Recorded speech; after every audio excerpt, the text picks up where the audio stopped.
Cleveland actually turned out to be a great place to shoot. We had a very challenging, large, car sequence with a full-size runaway armored car. At 35 miles an hour, it hits, 2 or 3 cars and doesn't slow down a mile an hour. It keeps going. These cars are punched down the street, up on the sidewalks.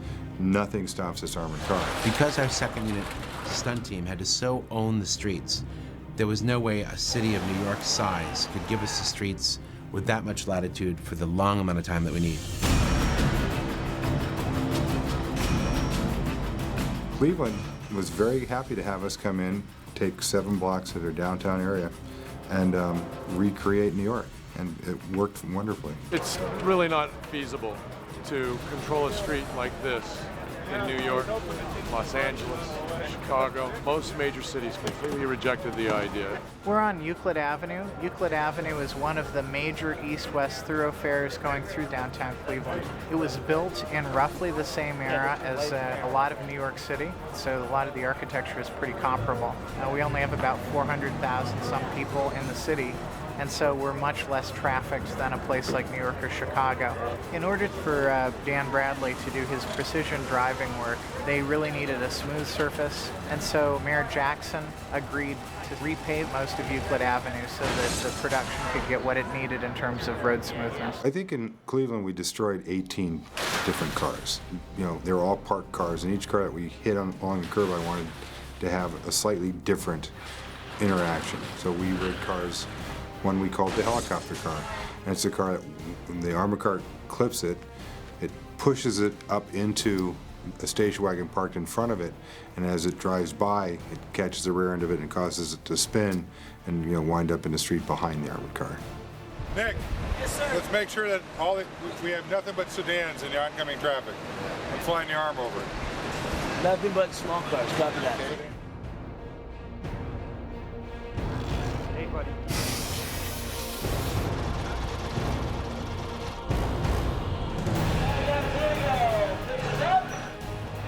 Going out to 25 miles an hour.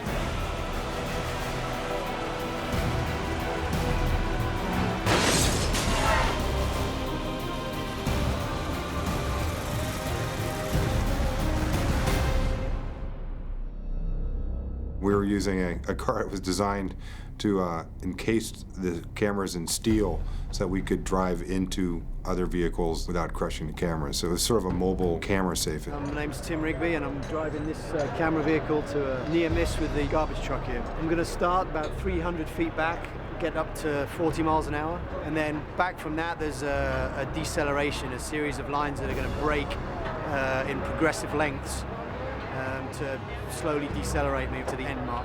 The rope decelerator it's a pretty simple idea. Our car at 40 miles an hour weighed about 115,000 pounds. So that's a lot of weight. Each rope I used takes 4,000 pounds of energy to break. So it's really simple subtraction. Every rope is 4,000 pounds, times that by 20 ropes, and then suddenly you have 80,000 pounds of deceleration. So every time a rope breaks, you're taking away that much energy.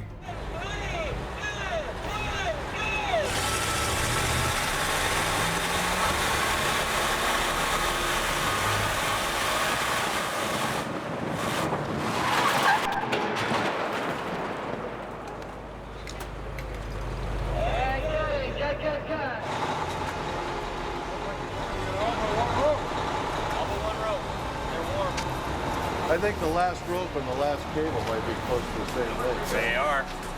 Maybe. The rope's 20 feet, the cable's 22. So I'm sure the stretch in the rope.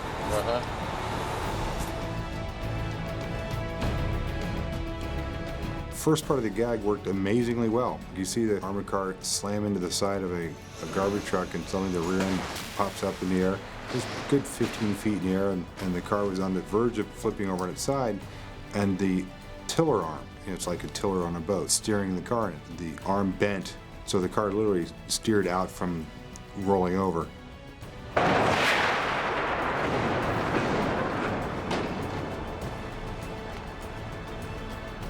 It was impossible and disappointing all in the same breath. Our goal in that shot was for it to land on its side and it's a little unpredictable. The cannons came off the ground before they fired, so we didn't get a full stroke. But what we're going to do is put it in its matched position that it left its last good frame out of, and use another truck just to pull it sideways.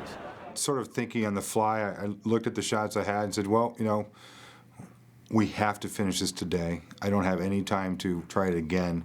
So I decided that I could prop the car up in the last attitude. We saw it in several shots where it was, you know, on its front end, and then simply pull it over. So, you know, we quickly propped the car up so that the rear end was, you know, 12 feet higher than the front end, and used a cable attached to two semi-trucks like a pair of horses. And suddenly they took off, and it jerks the car off the stands, and it winds up on its roof.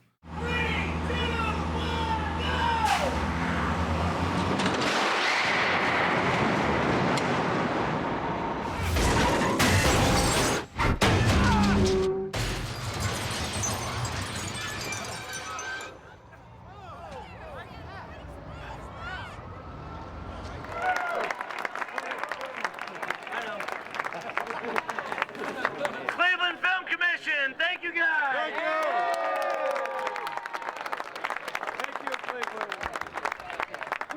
Cleveland Police Department, thank you.